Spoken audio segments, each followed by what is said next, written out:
And good evening from Philadelphia. Frank here with yet another episode of UFO News Network Sunday. Tonight coming to you on a Tuesday night, and I probably won't get the show uploaded until Wednesday mornings, but we're all ready to go with a fabulous guest, and let me introduce the guest, my fabulous co-host, Chant Hanna. How are you tonight, Chant? Hello, Frank. How are you doing this fine Doing evening? ready to go. We're ready to go. Very Are you excited. ready to go? I'm ready to I'm go. We ready. have a fabulous guest.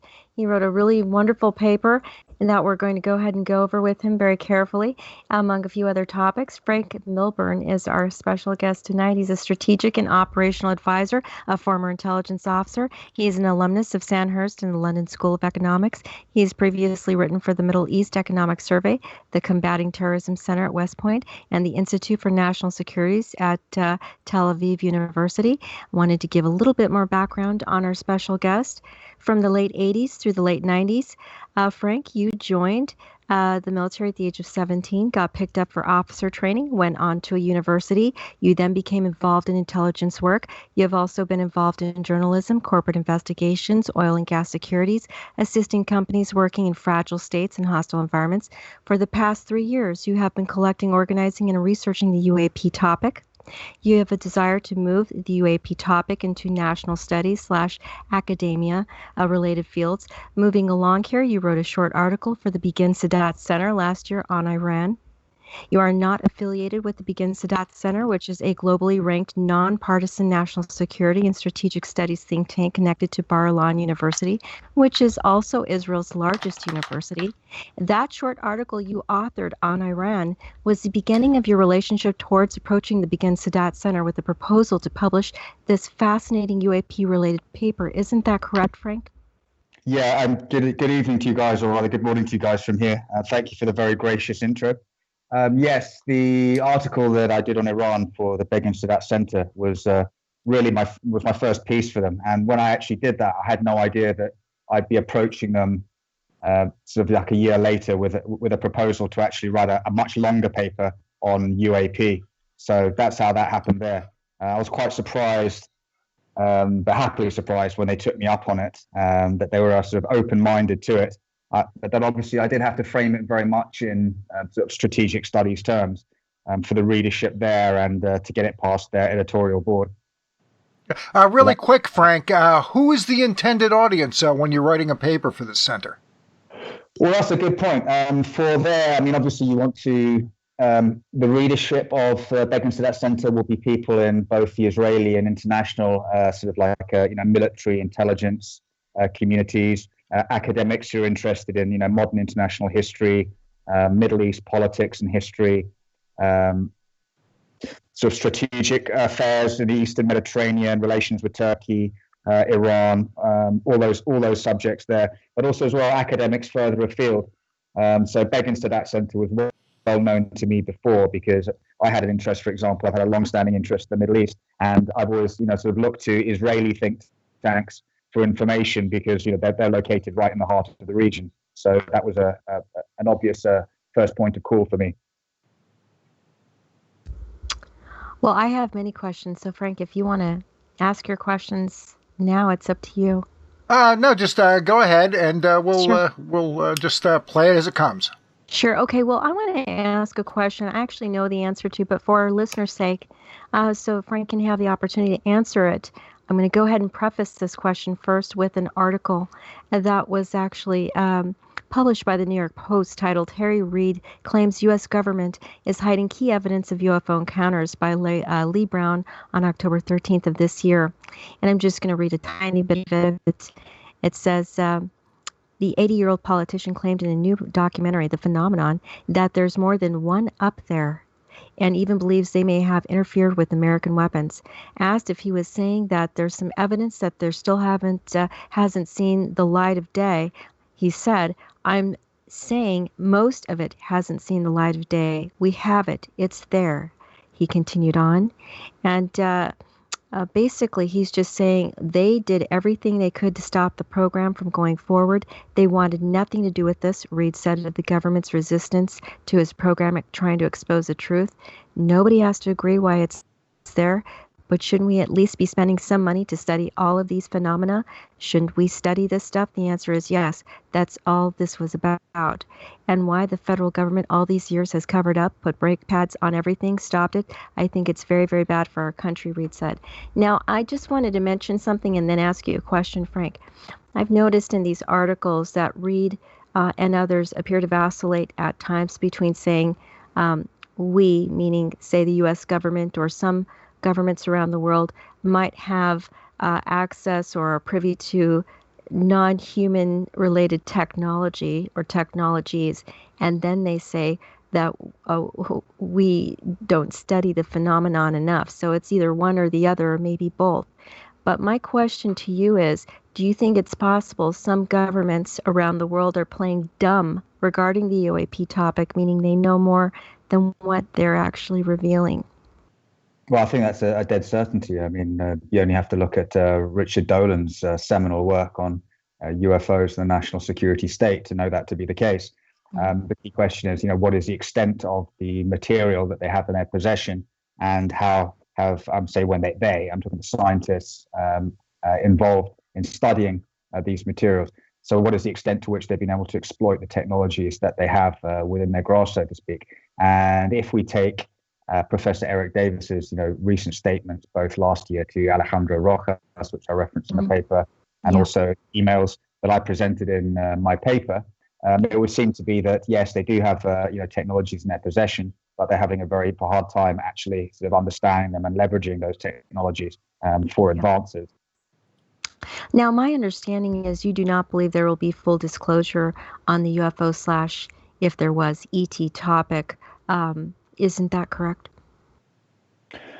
Well, I don't think if you're referring to the UAP task force, the Unexplained Aerial Phenomena Task Force, I mean, it hasn't been set up to be, a clearinghouse for, public information to satisfy UFO Twitter, ufologists in general, and, the public at large.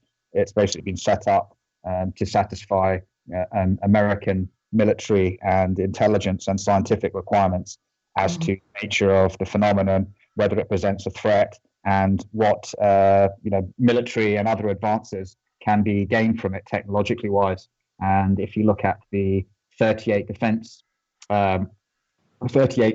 intelligence reference documents, which are mentioned by Eric Davis quite consistently, they are basically been looking at projecting engineering physics forward to 2050. So to me, that indicates very much an intent that they want to understand these technologies, and that in the future at some point they want to have the capability and the industrial base to actually be able to reproduce these technologies.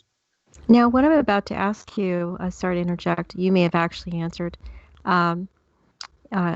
before, but I would like to know if you feel or think it's possible from your perspective that the U.S. government or any government around the world or any organization may have ET-related technology or non-human-related technology, or technology that is not man-made. Well, effectively, Eric Davis has said that they do. Also, Luis Elizondo has said on Tucker Carlson that they have debris from something that is not terrestrial, shall we say? Mm-hmm. So okay. Yeah. If you're asking me, do I think that there's private enterprise, private sector companies, aerospace and defense companies? Quite possibly. Eric Davis is within his, what they call stovepipe. He might not necessarily know what's going on in other parts of the government, because as he says himself in that long Alejandro Rojas interview, you've got compartmentalization. The right hand doesn't talk to the left hand. The different secret parts of the U.S. government don't all talk to each other, for compartmentalization reasons. So it's quite possible that he doesn't have the full picture. Right. Just to jump in really quick here, Frank, debris is a little bit different than fully functioning technology. When they're talking debris, I'm sure generally they're talking about wreckage. They might be able to get something out of it in terms of the material aspect of it, but that goes a long way from turning that into a full understanding of how the propulsion, any potential propulsion works, how any potential avionics work. Do you hold out the possibility that knowing the technology is something that they're just saying in order to get more funding? I'm sorry, can you just rephrase that? I didn't understand the last bit of the question. Having debris and having a fully functional craft are two different things. Yeah. Okay. Just how things, at least back in the Roswell days, how they worked was if you had debris, it went to Wright-Patterson Air Force Base, where they had access to the type of labs who could go over the debris and maybe see if there was anything interesting in the engineering of the materials, that type of thing. If, let's say, a pilot defected and they had a fully functioning aircraft, okay, where they would take it out to what's now Edwards Air Force Base, where they could actually figure out how to fly it and use it. So those are two different things. Do you think there's a possibility that there's a little bit of chicanery going on in terms of saying they've got a little bit more than they really have in order to get more funding? Well, if you read what he actually says in the Rojas interview, he says the crash retrieval program is very small, blah, blah, blah. Then he says, I do know that the program was terminated in 1989. For lack of progress in reverse engineering anything that they had, any of the hardware that they had, and they'll resurrect it maybe every so often.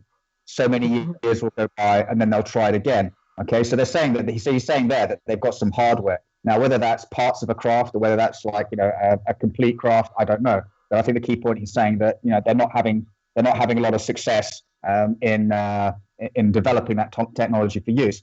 Now, if they had, let's for example, an entire craft and they'd managed to, reverse engineer it, or they'd managed to get it to work and they'd managed to replicate it, then the question that I'd be asking is then, how long ago did that happen? And if it happened, say 2 decades ago, why haven't they used it in, modern wars that America has been involved in? If they had, such decisive technology, so that's another question that I'd have. Okay, I wanted to also ask you, there have been reports of UFOs possibly or seeming to render nuclear-related facilities powerless. Do you think it's possible any nuclear facility has been incapacitated by anything that is of not man-made origin, and in addition to that idea, not human? Basically, I think what I'm trying to ask is, do you feel that it's possible any nuclear-related facility has been rendered useless by something that is not human in origin? Yeah, I think almost definitely. If you look at the work of Robert Hastings, if you look at the testimony of the U.S. Air Force missile control officers, if you look at what Eric Davis is saying in the Alejandro Rojas interview that I referenced, there's very definitely something there that doesn't appear to be Chinese or Russian that's interfering with American ICBMs. And if you go to the Russian extent, they've had something interfering with their strategic nuclear facilities that isn't American. So okay, the other question. I'm not sure, but it doesn't seem to be of terrestrial power doing that. Thank you. The other question I had in relation to this topic is, do you think it's possible these nuclear facilities have been stopped from working by an unknown or not man-made force due to the threat of war? So let me explain that a little bit better. It's a fictional scenario, hypothetical scenario I'm going to set up here. Let's just pretend some country wants to create a war with another country, and somehow it's an ET presence is privy to that. Do you think it's possible that an ET presence could actually stop war from happening between two countries, and that in addition to that may have been stopped before without our realizing it or knowing it? If you look at the Russian case that happened in Ukraine, the nuclear countdown was started, and nuclear was only very narrowly averted. I think the question is there, well, what is the motivation behind the intelligence that did that? Is it because they're trying to stop humans using nuclear weapons and basically destroying the planet? Or is there another view that would say that they are basically, testing sort of nuclear facilities and the capabilities of terrestrial powers as a prelude, as a reconnaissance effectively, and as a prelude to carrying out more malign actions? Whichever way you look at it, it will be pretty disconcerting for the powers involved that had their nuclear weapons interfered with. If you look at as well at Colonel John Alexander's book, there's the whole question of accidental nuclear war by misstating and misinterpreting sensor data, where UFOs are basically being mistaken for nuclear missiles. So that's another option there. Thank you. It's also been speculated by various folks in and outside the UFO community that it wondered whether it's possible if ETs or some kind of ET civilization or civilizations are using nuclear facilities for some kind of energy-seeking type of thing. But that's just pure postulating, I suppose, speculating. Anyway, the other question I wanted to ask you is, I'll go ahead and preface it with this statements, a few statements that you made recently. You said the problem with the terrestrial solution for these platforms is Chinese. The Chinese have reverse engineered them and then sold these knockoffs. Is the Chinese still have issues with their 5th-gen fighters? They're underpowered, among other possible issues. You've also stated if the Chinese have tic-tac tech, one would have expected them to sort out their conventional engines by now. And basically wanted to ask if you can expound upon that kind of those topics right there. Basically, the idea is if China, Russia, and Iran and other countries had tic-tac technology, they wouldn't be going through all of these efforts to try and, say, take over other countries, or the hard work that it would entail by the kinds of efforts they make to wield their power. They would just use the tic-tac technology to get what they want faster. Is that the idea? Yeah, absolutely. I mean, the point with the 5th-generation Chinese aircraft is they're still reliant on buying Russian engines for them, because they haven't perfected the engine technology for their 5th-generation aircraft. So the question that I posit is, well, if the Chinese, for example, if they had tic-tac tech, and if it were working for them, then if they can sort that out, then they'd certainly be able to sort out conventional jet engines, albeit high-performance jet engines. And certainly, China is by no means a status quo power. So if they had tic-tac technology and they were actually had working platforms, they'd have been able to roll over India by now. They would have rolled over Taiwan. They'd be able to completely deny the whole of the South China Sea to the American Navy. But basically they'd use the technology. There's a very interesting story out of Iran from the 1976 Tehran case, and the pilot, who was actually the second pilot who was involved in the intercept of UFOs near Tehran, he's asked a few days later by the then Shah of Iran. He said, and the Shah asked him, well, where do you think these things come from? And the pilot says, well, I don't think that they're terrestrial in origin, because if they were, whoever had them, would have mastery of the earth. Yes, and that's extremely insightful to say, isn't it? Wanted to also let me jump in with a question here, Frank. Reading over your paper, one thing that I got was, obviously considering the audience, it was very threat-centric. And we've talked about the military aspect of any potential threat from these vehicles. But one thing that I'm really curious about is, what if at the end of the day all this is true, that some of these advanced aircraft are extraterrestrial in nature? What are your thoughts about that? I mean, that presents a different kind of threat to the status quo, really, for any government on Earth. Well, first of all, I focused, as I talked a lot about the threat, because the people I was referencing and interviewing were talking about the threat. And you look at the paper that I was writing for the Begin-Sadat Center for Strategic Studies. So they're looking at the sort of military strategic and situation in the Middle East and globally in geopolitics. So that's going to be the stuff that they're interested in. Obviously, the United States military, the UK military, they need to justify spending and budgets in terms of threat.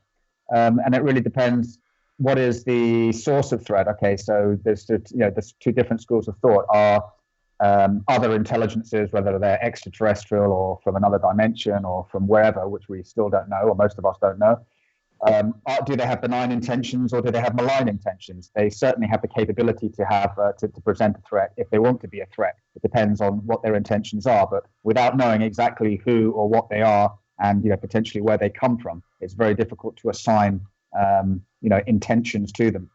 And if you can't assign intentions, then it's very difficult to say, are they a threat or are they not a threat? But clearly, if you have a situation where You have incursions kind of at will over sensitive sites, over carrier strike groups, and these craft effectively operating with impunity and far outpacing and far outperforming anything that terrestrial powers have. Then clearly they have a capability that could be a threat if they wanted to be a threat. Going back just a little bit, I also wanted to include interesting statement you had made regarding Chinese espionage efforts and how Russia and China are interested in tic-tac tech.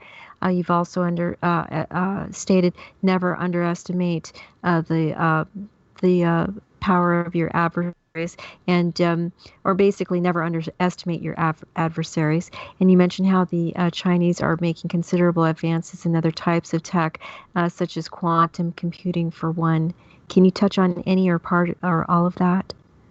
Yeah, I mean, quite clearly the Chinese have got that they've demonstrated clear intent that they want to supplant the United States as the preeminent global actor, both in economic terms, military terms, and in technological terms. And they've devoted huge amounts of resources towards espionage towards those ends. So if the Chinese have those aims, then any technology that provides capabilities that are basically battle winning, that provide total battle space awareness, total battle space dominance, and that have the 6 or 7 observables, then that's going to be absolute gold dust for anybody who wants to advance their military goals. Yeah. Okay. And so wanted to know if you could go over the following topic, and that is if any organization or country had the tic-tac tech, we wouldn't see the Chinese and the Russians or possibly other countries such as the U.S. all would not be involved. We've actually gone over this, but the various efforts they would take in order to maybe take over another country. Wanted to just go over this again, if you don't mind, just a little bit. Examples are Russia or China taking over other countries like Taiwan, for example, and also any special tic-tac technology. If they had access to that technology, they wouldn't be using such overwhelming amounts of manpower to try and fulfill other goals.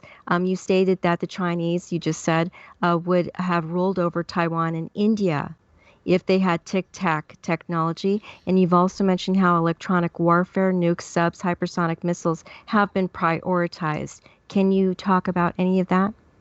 Yeah, I was basically with the prioritization. I was talking about the the Russian military, that they've suffered greatly since the end of the Cold War. So they've very much in the last kind of decade they've had to prioritize. Well, the last 2 decades they had to prioritize very much what they put their money into.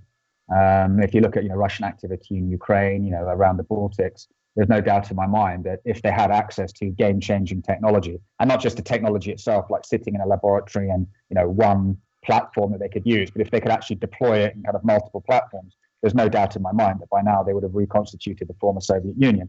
And the same goes for China. If they had access to these platforms, then they wouldn't be worried about India. They wouldn't be worried about Vietnam. They wouldn't be worried about Japan. They wouldn't be worried about the South China Sea and all their their territorial claims. They'd just go ahead and take them, and nobody would be able to stand in their path.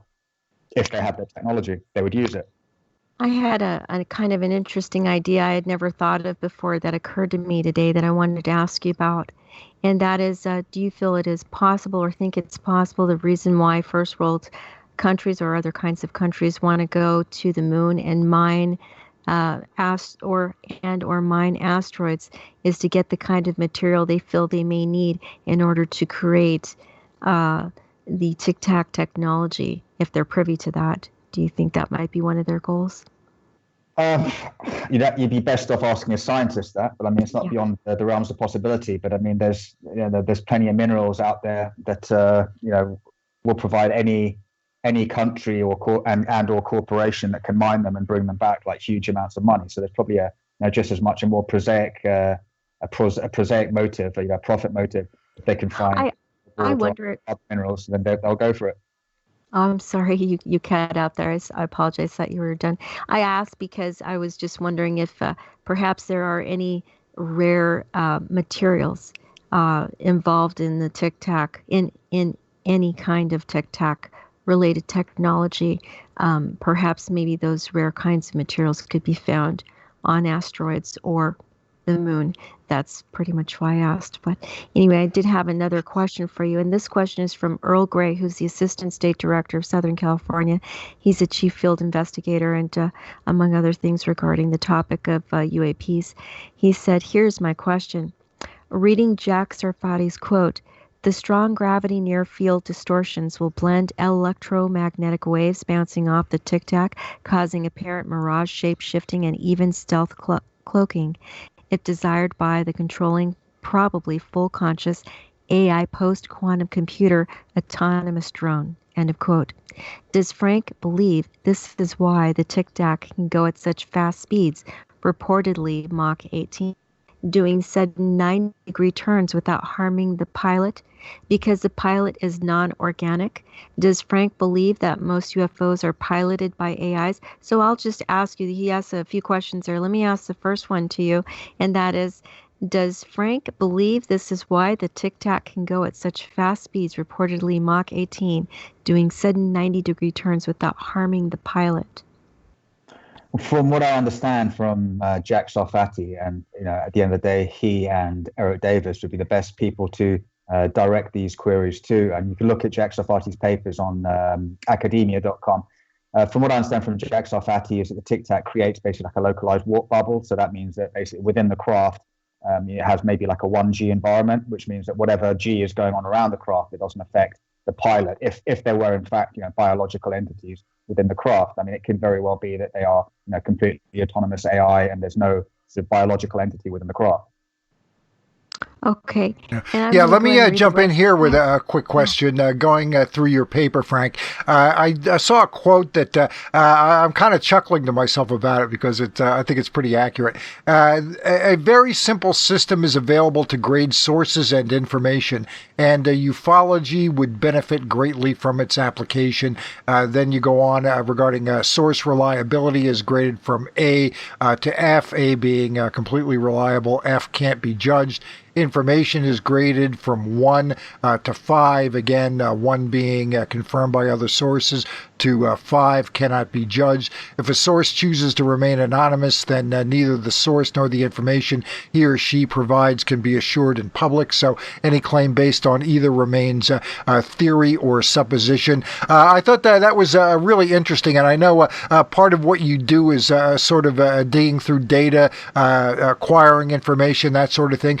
Can you expound on that a little bit? Because I think it's pretty interesting and pretty good advice.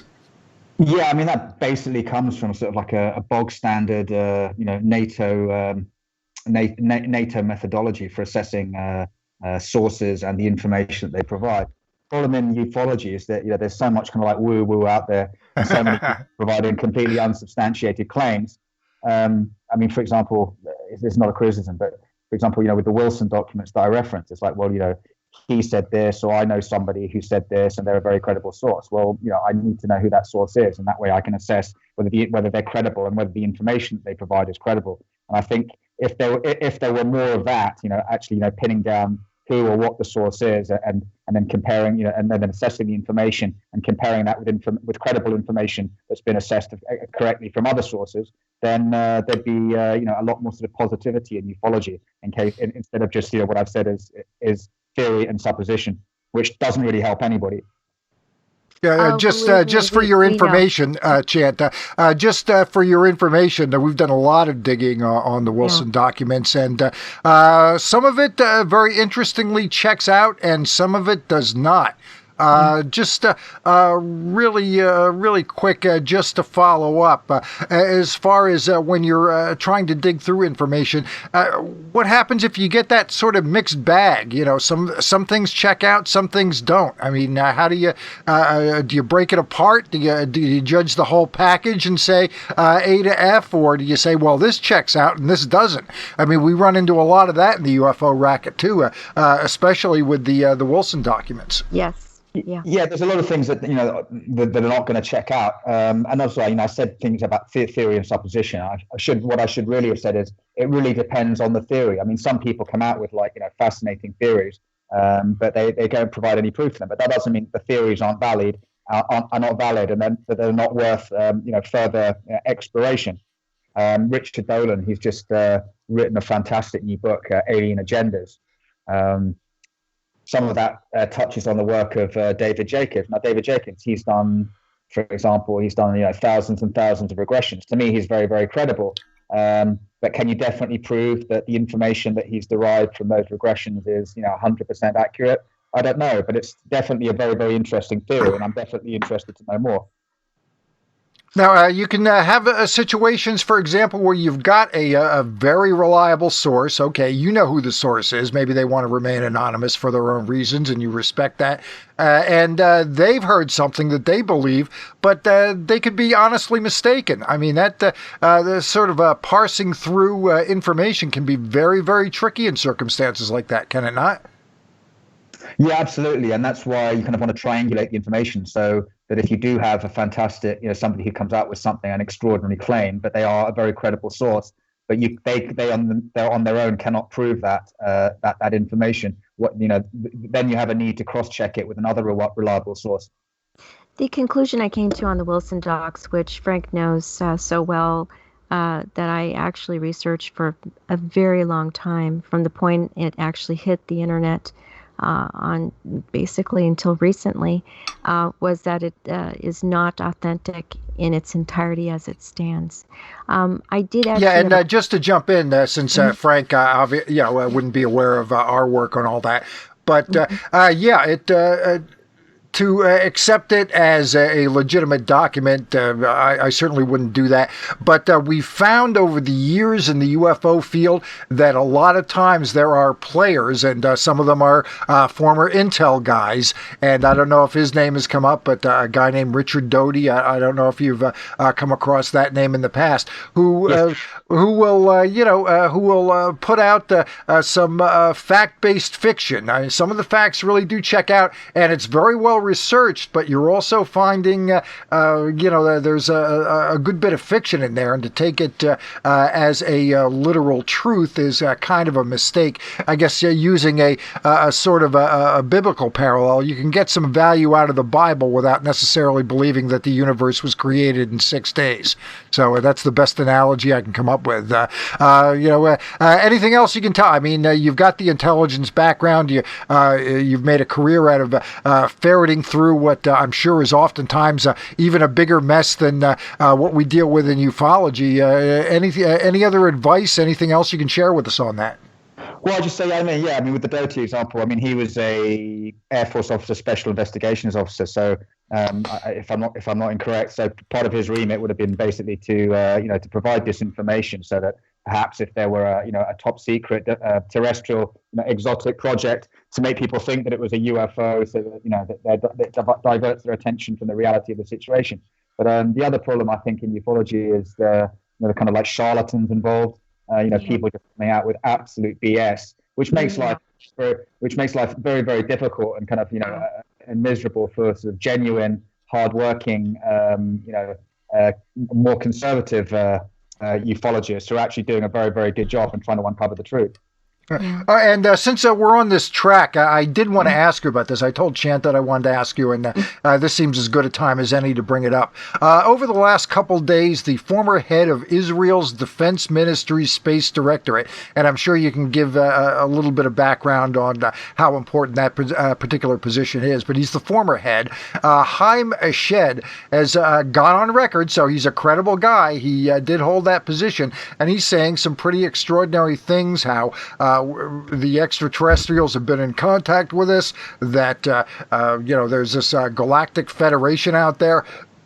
Humans need to reach a stage where we'll understand what the space and spaceships are, and so on and so forth. Can you tell us a little bit about the importance of that particular position? And in your studies of the Mideast, have you come across Mr. Eshed? I did find one story online from about maybe a decade ago where he was talking about Israel's missile defense systems falling behind technology-wise. So I was frankly shocked to see this, but I was really questioning whether or not the story was legitimate. It's so out there. Do you have any thoughts on what happened with all that? Yeah, I mean, to be honest, I'm not. I wasn't familiar with the guy before the story broke. I did actually reach out to somebody at the Basis Center, the Begin-Sadat Center today, to ask them if they knew him. They said they knew of him, and I said, "Well, what do you make of the claims that he's been making?" And the guy kind of intimated, "Well, I don't know, is he having a kind of like a senior moment, maybe a bit of a midlife crisis or a sort of advanced life crisis? I don't know. I don't really know enough about it, to be honest. I've been doing a lot of other stuff the last couple of days. It's already been picked up by the Jerusalem Post and others. So really, I'm kind of like behind the curve on that, and I'm waiting to see what other people pick up on it. Can you confirm that being the head of Israel's defense ministry space directorate, that seems like it would be a fairly important position? Yeah, absolutely. And I mean, he came from what I understand, he's a colonel in Israel's military intelligence. He spent a lot of time in technical intelligence, obviously because of his scientific background as well. So, if all that is the case, and the guy is legit, and I can't say that he is because I've never heard of him before yesterday, then yeah, that would be pretty significant for someone of his position in Israel to be saying that. Okay. So I'm going to go ahead and ask you another question that is from Ruben Uriarte, State Director of Northern California's MUFON chapter. He said, number one, should there be a role for the United Nations in coordinating scientific findings on UAPs? I don't know. I'd reply: should there have been a role for the World Health Organization in coordinating the response to COVID-19? Did they do a good job? Great answer. Answer with another question. So the UN. They do some good work, but they're reliant. They're only as good as the major powers, the five permanent members of the Security Council, who allocate them resources, money, whether it's military resources to do peacekeeping. We've seen a lot of problems where if the Russians don't agree with what the Americans are saying, then you have sanctions get stymied, or proposals get proposals don't go through precisely because there's disagreement between the UN Security Council. So really, I'd say, is there a role for coordinating scientific findings? That the principal governments of the world, the best way would be for them to coordinate scientific findings between them rather than going through the UN as a third party, in my view. But as nobody, in Russia, China, and the United States is sort of standing around holding hands and singing Kumbaya, I don't see that happening for quite a long time. Got it. The number two question is, should there be more cooperation in sharing data among world governments and various international agencies? I think he means UAP-related data. Not if you want the Russians and the Chinese to know what you know.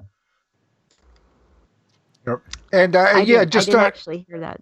But not if you want the Russians and the Chinese to know. Okay, and then jumping question. There's a third question, and that is: should these findings be shared? Can we hold on a minute? Yes, please do.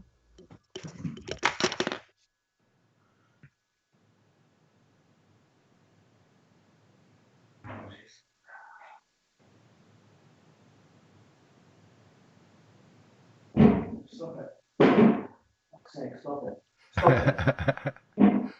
There we go. Well, so far, so good, Chan. Yes, thank you. There's just a third question there. I just have to ask it. It's really fast. Sorry, I apologize. Oh, that's okay. So should these findings be shared with the entire world community is the third question, and what are the repercussions? When he says these findings, he means UAP-related data. So the third question is, should these findings be shared, meaning UAP-related data, with the entire world community, and what are the repercussions if I think he means if that were to occur? Well, if the Americans have a decisive advantage, or if the Russians had a decisive advantage in tic-tac-tech, if the Chinese had a decisive advantage, why would they want to share it with the rest of the world and potential adversaries? Nobody would. If you've got a major technological advance that's going to give you a decisive military advantage, you're not going to share that with anybody else. And unfortunately, that's the situation that we find ourselves in. And I'm glad you said that. Thank you. Yeah, I mean, in an ideal world, mankind would be joining together to embrace, a possibly benign, other civilization, a superior intelligence that can help us. Hopefully, if it's benign, and resolve all the problems of the world, from slavery to starvation to the environment. But I don't see that as the case. The major powers of the world aren't holding hands. They're not friendly. So I don't see any of them are going to share UAP data between them. The Americans and the Brits and the Western Alliance are going to share information between them because they're in an alliance, but they're not going to share them with the Russians and the Chinese. Yeah, we don't live in a utopian world, that's for sure. I'm sorry, Frank, what question did you have? I did want to jump in regarding a quote that I picked up from Lou Elizondo. This isn't exact, but it's accurate in terms of, essentially the gist of it. He had said that if, in fact, the Russians or Chinese do have the kind of technology that's proved evident in some of these UAP encounters, that if they did, it would represent an enormous failure of U.S. intelligence. Can you expand on that? Or do you agree with it, disagree with it, would qualify it? Well, he's absolutely right, and I can't rule it out. But at the same time, I'm not privy to American or Western intelligence analyses on Chinese or Russian technological advancement, nor am I privy to counterintelligence investigations which would uncover the extent of Chinese and Russian espionage against the United States. So I can only give you a guesstimate. I personally don't think that the Russians or the Chinese have it, because if they did, as I said before, then they would use the technology. If you look at the history of secret weapons, right? World War I, the tank came out. The Brits used that to break the stalemate on the Western Front. If you look World War II, Hitler, he had all these secret weapons, V1, V2. He used them because he didn't want to lose the war. Jet aircraft appeared in World War II. They're originally secret. After to end the war against the Japanese, the Americans had this massively secret project, the Manhattan Project, to develop the atomic bomb. They ended up using that. Secret weapons ended up getting used. Stealth ended up getting used in the first Gulf War. It was relatively secret before that. So if you've got a decisive advantage and you've got a major war to fight, you're going to use it. Interesting. Very good. And another question that I have for you, excuse me, what we're hearing so much regarding UAPs these days is that it's what's going on now is what is of tantamount importance. And I do notice that you mentioned Project Blue Book in your paper, that you talked about sign and grudge predating all that. We've got these historical encounters with UFOs that are basically doing the same thing that everybody's up in arms about. They're flying over sensitive airspace. Fighter jets are sorted out. They scramble out. They go out, they encounter them, they get reasonably close, and then the UFO takes off. I mean, this goes back realistically 75 years, but I don't see the same sense of history that this is something that's been going on so long in the discussions that we're having in general today. Again, I want to qualify that because you talked about it in your paper, but not just in UFOs, but also in any kind of international issues in general. How big a history does history, or how big a role in current events and the thinking of people who are making important decisions about these types of international interactions? How big a role does history play? Is it underestimated? Should it play more of a history? Can you talk about that a little bit? Are we talking with specific reference to sort of UFOs and UAPs? Well, yeah, UFOs, and I mean even in general. Do the world leaders, when they're talking about anything and everything, do they pay enough attention to history, do you think? Probably the world leaders don't, but their analysts do. Okay. If we're talking specifically to sort of UFOs and UAP, I think it's incredibly important. Some of the older cases, effectively sort of in the modern era, I guess, 7 decades of cases. I think the difference is, a lot of people now, for people, younger people especially, it's sort of modern ufology started in 2004 with Nimitz, but that's not the case. I think, but in the modern era, I think what it is, I mean, obviously you've got you've got completely different sensors. Radars are far more sophisticated. Aircraft sensors, ship sensors, satellite sensors, everything's far more sophisticated. And also as well, if you look at for civilians, everybody's got a smartphone. People have got telescopes. People have got buying Sky-Hub now, which Bob Maguire's been instrumental in helping develop. So now you've got technologies which used to be solely the preserve of the military are basically are now in the civilian sphere, so that everybody can be watching the sky. So And I'm really glad that you said all that, because that segues very neatly into something that we kind of communicated a little bit about earlier, and that is UFO historian Jan Aldrich had mentioned a general comment about current ufology. He had stated UFO history didn't start until 2004, like you said. Along this line, one of the best investigated cases, one of the best investigated case was Minot. Frank, do I pronounce it Minot Air Force Base or Minot? I don't know how to pronounce that. Minot, I think, is what it is. Thank you. I think it's Minot. I know I butchered that totally. Thank you, guys. Montana, October 25th, 1968, with radar photos. It has been investigated by Tom Tullian with some assistance from Jan Aldrich and others, and completely reinvestigated by ABC News from scratch when Lieutenant Colonel Matson from Air and Space Museum in New Mexico saw the radar photo. He easily saw what happened on the radar. This case is in the too hard box for both UFO advocates and skeptics who avoid this case because it is too complex. Actually, Jan did have a question for you, but he just wanted to make another comment, and that is UFO history books, UFOs and Government by Dr. Michael Swords and Robert Powell, 5 years in the writing, recommended by the agency, which passes on books for university libraries.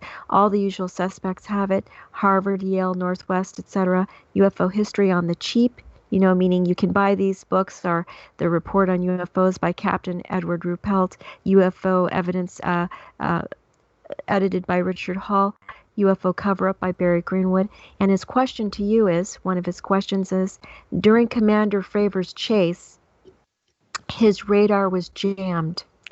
Fravor said this was an act of war. Frank, can you comment on this? Yeah, for a military pilot, if you have electronic warfare used against you, like your radar jammed, or if you have, for example, a target lock on a missile actively locked onto you, then that's an act of war. In the context of a carrier strike group, the commanding officer of a carrier strike group, in that event, if one of his aircraft is locked onto, or the ships or the aircraft start experiencing jamming, then he will consider that an act of war, and he has the ability to act on that. So that is considered an act of war. Thank you for that. And then another question that Jan Aldrich has for you is, could you comment on the ET hypothesis and not man-made, the ET hypothesis as cited in your paper? Yeah, I mean the ETH as I used it was very simply means sort of from same time frame, from same sort of physical universe, but just not from here, from a different point in space. So effectively, the terrestrial, biological entity or some entity that's conscious and intelligent. The truth is, I don't know. Having spoken, at length with Colonel John Alexander and all the stuff that I've read. I mean, is it extraterrestrial? Is it interdimensional? If you talk to Sarfati and Dr. Masters, they're potentially Tic Tac is technology from the future. The fact is, I don't know. Maybe somebody we actually have interviewed. What was the last part of what you said? I didn't hear that. Yeah, I was going to say maybe somebody in a special access program knows, but even Dr. Eric Davis in the Alejandro Rojas interview, he's like, well, we don't know where they're from, so right. And tell us where they're from. Very good points. Yeah, we've actually had the privilege and pleasure of interviewing Dr. Michael Masters, and then also Colonel John Alexander, both wonderful people. And also just wanted to read a little bit regarding the paper that you wrote. It says, Old School UFO Weapons Theories. Respected old school aeronautical engineer Dr. Paul R. Hill began to collect and analyze UFO evidence in the 1950s, but could not publish anything UFO related while employed as a senior propulsion and aeronautics engineering physicist by NASA and its predecessor, the National Advisory Committee of Aeronautics. After he died in 1991, Unconventional Flying Objects was finally published. Hill knew UFO technology so far exceeded terrestrial technology that UFOs could not be of human design, and he favored the extraterrestrial hypothesis. And then it goes on to state, the advanced technologies relate mainly to vehicle propulsive fields. Being knowledgeable of U.S. government secrets on propulsion, I have known from the start that UFOs could not possibly be of Earth technology manufacture. Unconventional objects employ heat beams, paralyzing beams, and force beams as tools and weapons, generally applied in moderation. The UFO field engine, like our atomic power plants, has the property of being radioactive. UFOs have made enough people sick with the typical symptoms of radiation poisoning.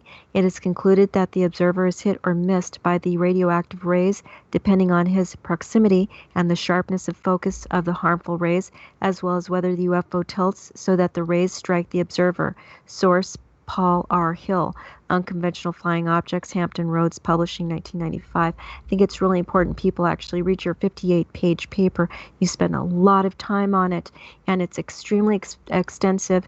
And I know you worked very, very hard on it. It has a lot of citations, and anyway, it's a very educational experience to read it.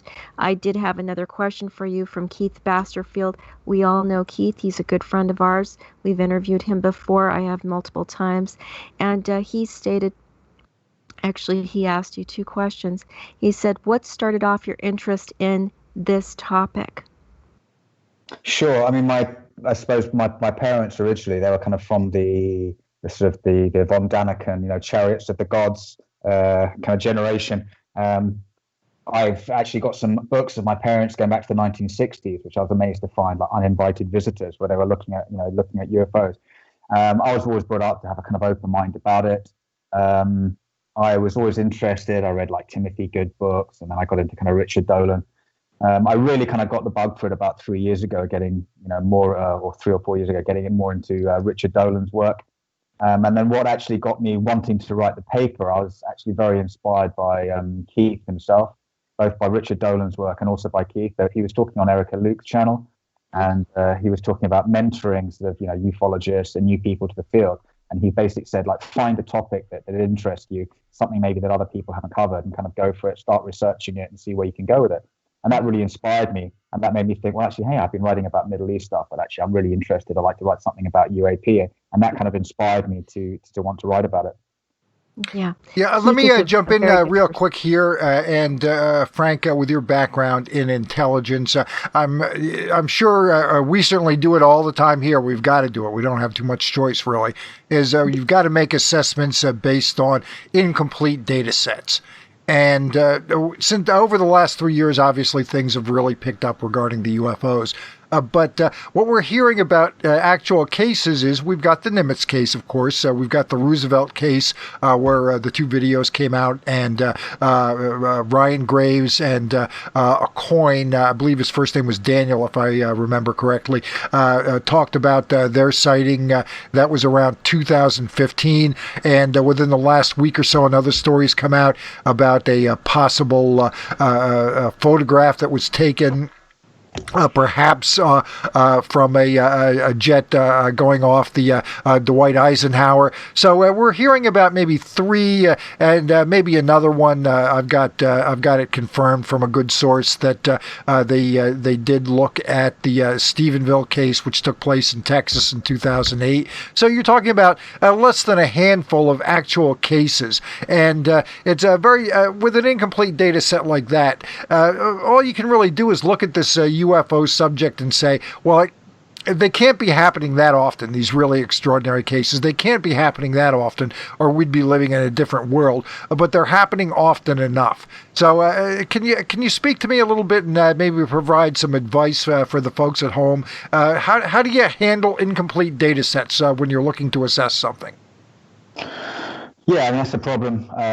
You basically rely sometimes on sort of gut instinct. You look at what's actually happened before, try and piece together, does it follow a pattern? Does it follow a pattern of something that's happened before? If somebody presents you with a bit of information, does it fit with the overall kind of like reality?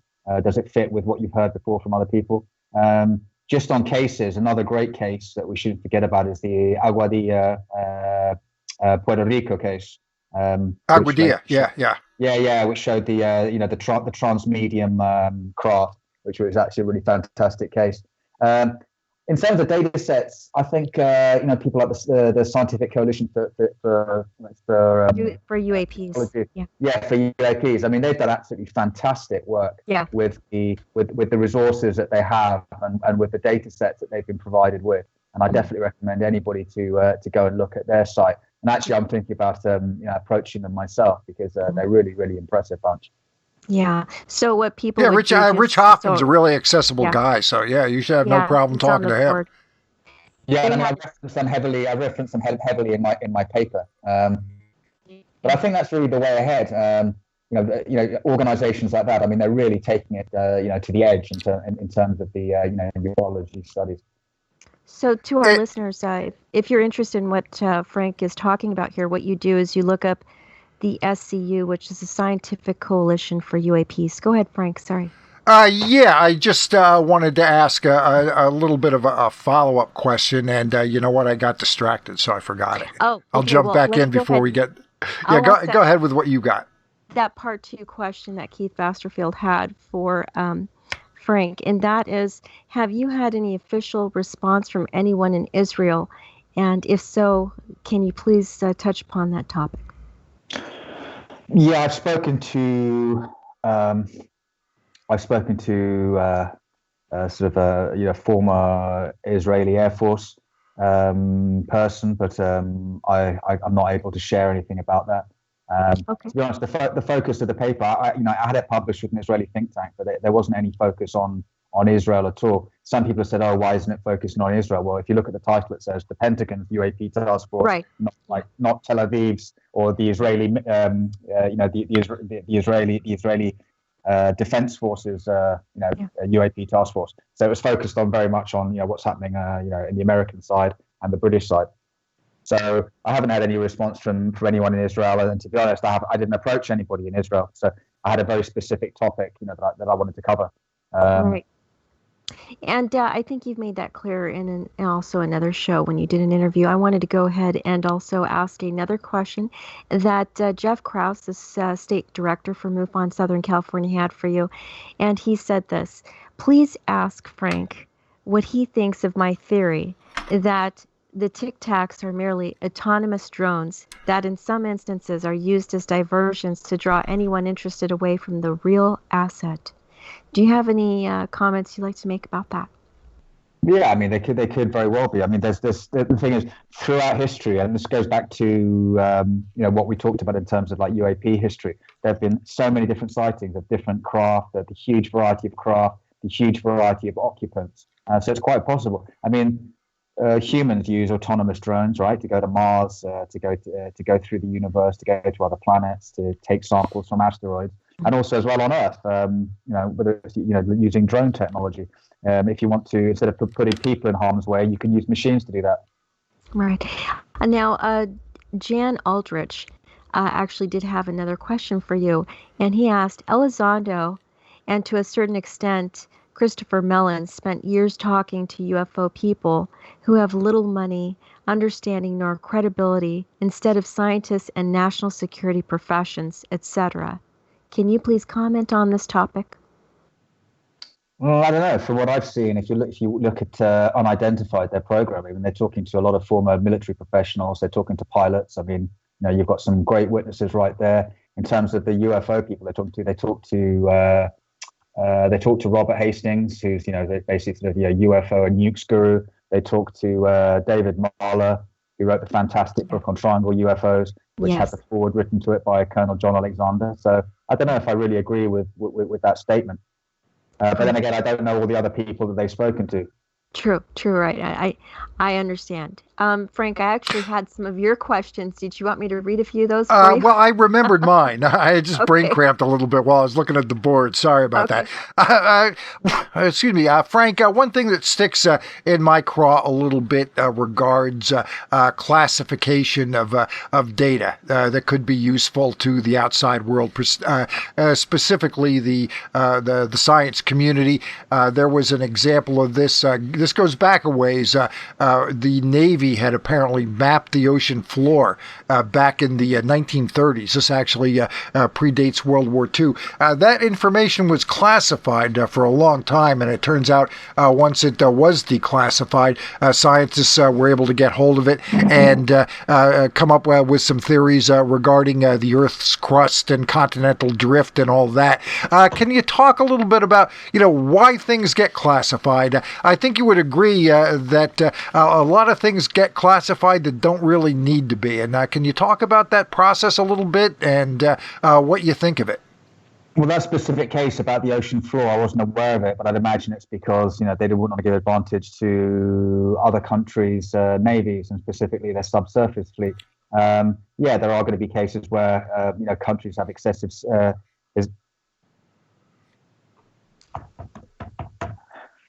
There are going to be cases where countries have, excessive secrecy laws, and my country, Britain, is one of them.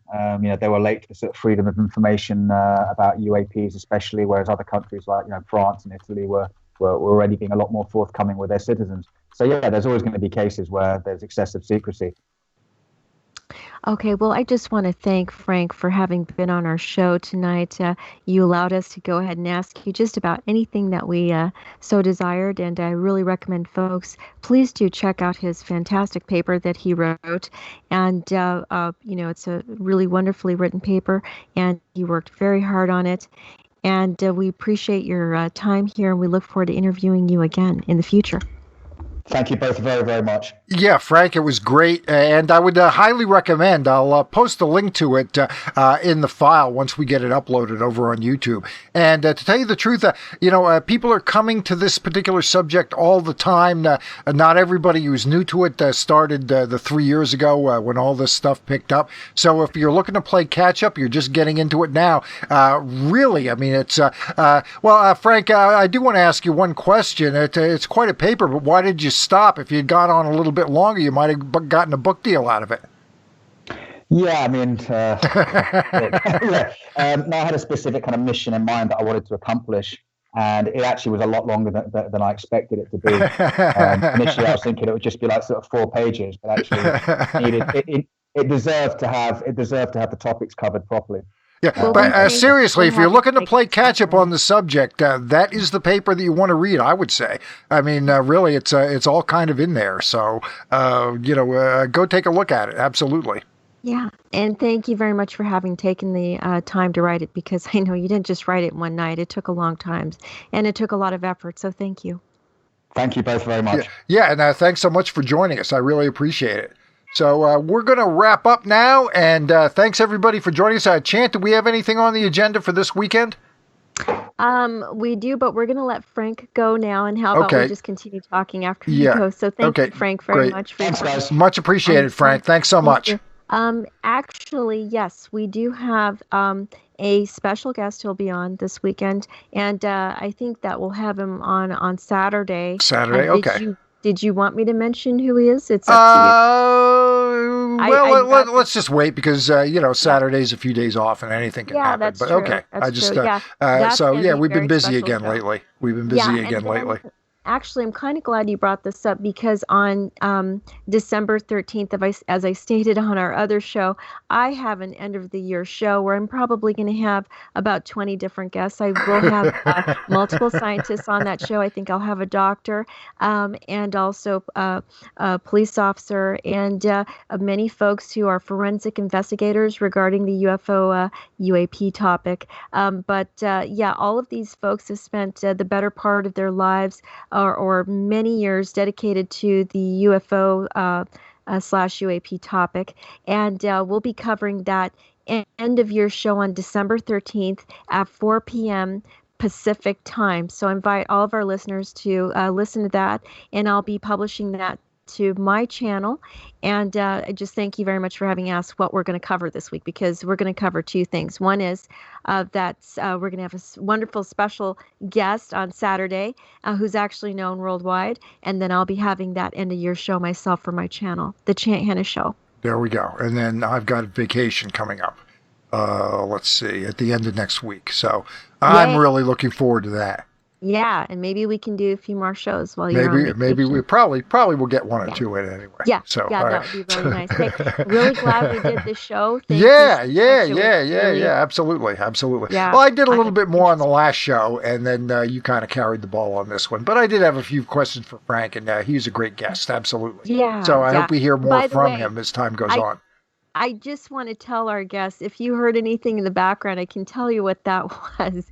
He has little kitties, little cats that Mm-hmm. he's Mm-hmm. taking care of, and sometimes they get a little rambunctious. And yeah, he was just telling us earlier how his headset was destroyed by one of them. So, I mean, I don't know if our listeners have had cats, but I have. I've had to take care of little kitties. He has little babies and some cats, and I know they'll like hang on me, or they'll hang on stuff, or they'll just with their claws or their teeth just destroy stuff in a tenth of a second. So you have to like take care of that pretty quickly. Cats are a threat. Yeah, right. They're real threats. But anyway, thank you so much. Yeah, it was a really lovely show. Yeah, appreciate it, Chant. And let me get off the air. Let's wrap Okay. everything up. All I right. guess looks like we'll 99% chance we'll be doing something this weekend. So tune in then. Yeah. Thanks for joining. Bye bye now. Thank you. Bye bye.